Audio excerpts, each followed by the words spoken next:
আসসালামু আলাইকুম ওরহমতুল্লাহি ওবরাকাতু।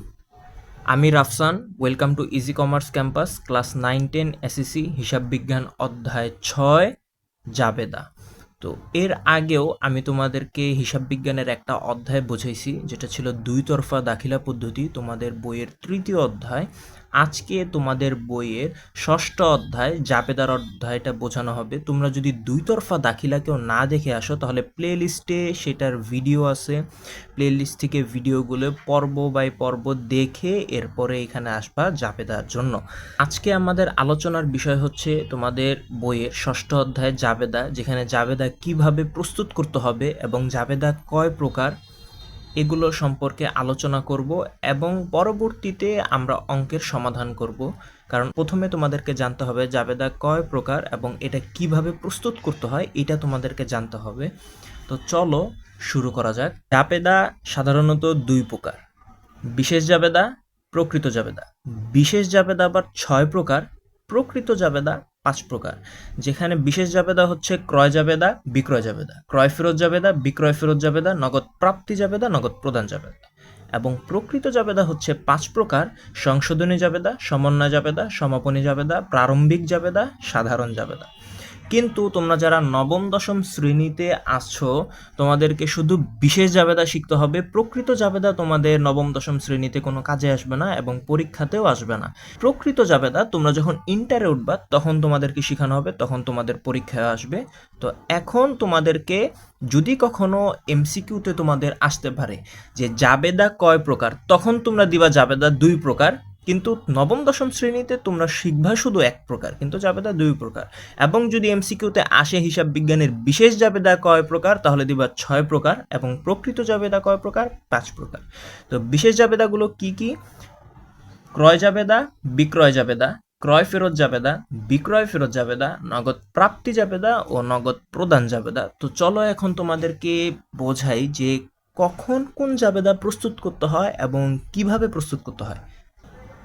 বিশেষ জাবেদাতে প্রথমেই আসে ক্রয় জাবেদা। মনে রাখতে হবে, ধারে পণ্য ক্রয় করলে ক্রয় জাবেদা প্রস্তুত করতে হয়।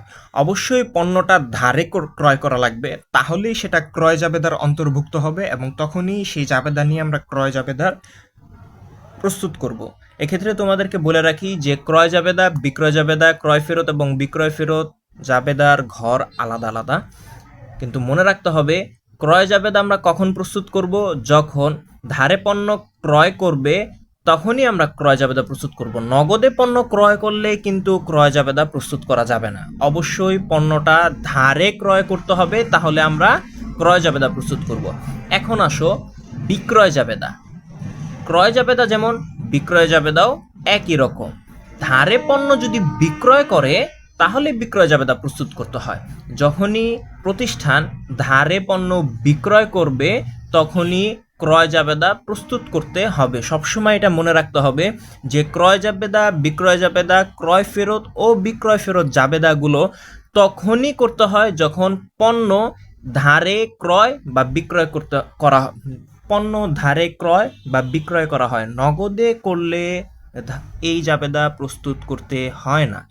আচ্ছা, এখন আসো ক্রয় ফেরত জাবেদা। ক্রয় করে ফেরত দিলে ক্রয় ফেরত জাবেদা প্রস্তুত করতে হয়। মনে রাখতে হবে, যখনই প্রতিষ্ঠান কোনো পণ্য ক্রয় করবে এবং এরপরে ওই পণ্যটাকে আবার ফেরত দিয়ে দিবে, ধরো রাফি এন্টারপ্রাইজ 500টা প্যান্ট ক্রয় করছে, কিন্তু ক্রয় করার পরে দেখতে পারতেছে যে সে 500 প্যান্টের ভিতরে 100 প্যান্ট ত্রুটিযুক্ত আছে, ছিঁড়া থাকতে পারে, ফাটা থাকতে পারে, সেলাই ঠিক মতো না থাকতে পারে, যে কোনো কিছু হইতে পারে।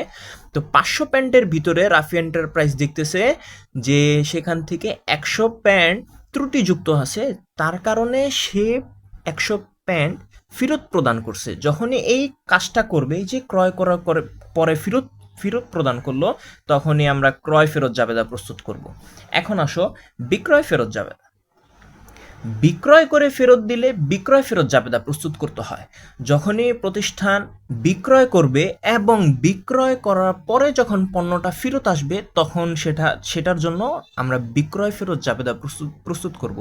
ধরো প্রতিষ্ঠান থেকে 10 পিস কলম নিয়ে গেল, কোনো কারণবশত সেখানে একটা কলম নষ্ট আছে, যার কারণে আবার বিক্রয় করে দিছি। অলরেডি কাস্টমারের কাছে 10টা কলম বিক্রয় করা হয়েছে, কিন্তু বিক্রয় করার পরে কিছু সময় পরে কাস্টমার এসে আবার বলতেছে যে একটা কলম ওইখানে নষ্ট আছে, বা কালি বের হইতেছে না, বা বল নষ্ট, যাই হোক কিছু একটা নষ্ট আছে কলমে।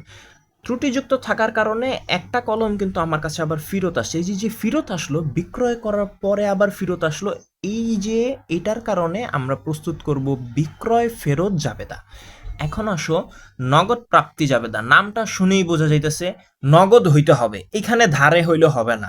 যেহেতু নগদ কথা লাগানো আছে, তাহলে নগদ থাকতে হবে। এখন প্রাপ্তি মানে কি? প্রাপ্তি মানে আমি পাইছি প্রতিষ্ঠানের কাছে। তোমরা সব সময় দেখবা প্রতিষ্ঠানের কাছে কিছু আসছে নাকি প্রতিষ্ঠান থেকে গেছে, মালিক বা ব্যক্তির কাছে কিছু আসছে নাকি, এটা কখনো লক্ষ্য করবা না। দেখবা যে প্রতিষ্ঠানের কাছে কিছু আসছে নাকি প্রতিষ্ঠান থেকে গেছে। নগদ প্রাপ্তি জাবেদা মানে নগদে প্রাপ্তি মানে কি? পাইছি। নগদে আসলে নগদ প্রাপ্তি জাবেদা প্রস্তুত করতে হবে, অবশ্যই নগদে আসতে হবে। নগদে আসলেই আমরা কি করব? নগদ প্রাপ্তি জাবেদা প্রস্তুত করব।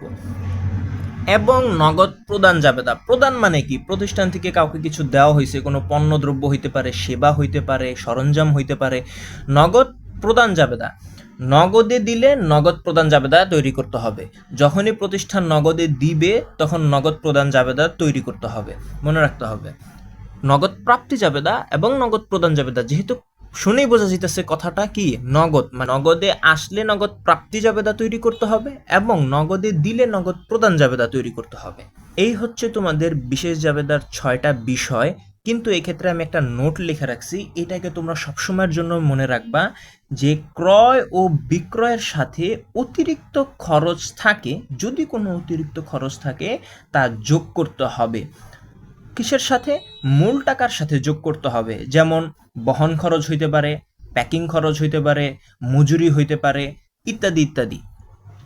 যদি ধরো উদাহরণস্বরূপ বলা যেতে পারে যে 10,000 টাকার পণ্য ক্রয় করা হয়েছে, আমি আবারও বলি ক্রয় বিক্রয়ের সাথে যদি কোনো অতিরিক্ত খরচ উল্লেখ থাকে তাহলে সেই অতিরিক্ত খরচের মূল্যটাকে মূল টাকার সাথে যুক্ত করতে হবে। উদাহরণস্বরূপ হচ্ছে, ধরো 10,000 টাকার পণ্য ক্রয় করা হয়েছে এবং সাথে লেখা আছে 1,000 টাকা বহন খরচ। তাহলে 10,000 টাকার পণ্য ক্রয় মানে মূল টাকা 10,000-এর সাথে বহন খরচের 1,000 টাকা যোগ করে 11,000 টাকা বসাইতে হবে। মনে রাখতে হবে কি, ক্রয় বিক্রয়ের সাথে যদি কোনো অতিরিক্ত খরচ উল্লেখ থাকে তাহলে সেটাকে মূল টাকার সাথে যোগ করতে হবে। আরেকটা জিনিস এখানে লেখি নাই, যেটা খুবই গুরুত্বপূর্ণ বিষয়, সেটা হচ্ছে বাট্টা। যদি বাট্টা কখনো উল্লেখ থাকে তাহলে মূল টাকা থেকে সেটাকে বাদ দিয়ে দিতে হবে। বাট্টা শুধু তোমাদের জাবেদার সাথে জড়িত না, তোমাদের হিসাব বিজ্ঞানের প্রত্যেকটা অধ্যায়ের সাথে বাট্টা জড়িত আছে। তাই বাট্টা মনে রাখতে হবে, মূল টাকা থেকে বাট্টার অংশ সবসময়ের জন্য বাদ যাবে। মূল টাকা সাথে বাট্টার অংশ সবসময়ের জন্য কি যাবে? বাদ যাবে। ইনশাআল্লাহ পরবর্তী পর্বতে বাট্টা কি এবং এটা কিভাবে বাদ দিতে হয় সেই সম্পর্কে আমি আলোচনা করব। তো আজকের জন্য এতটুকুই। যদি তোমাদের কোথাও বুঝতে কোনো সমস্যা হয় তাহলে অবশ্যই আমাকে কমেন্ট করবা, আমি তোমাদের সমস্যার সমাধান করার চেষ্টা করব ইনশাআল্লাহ। দেখা হবে অন্য কোনো পর্বে। ততক্ষণের জন্য আসসালামু আলাইকুম ওয়া রাহমাতুল্লাহি ওয়া বারাকাতুহু।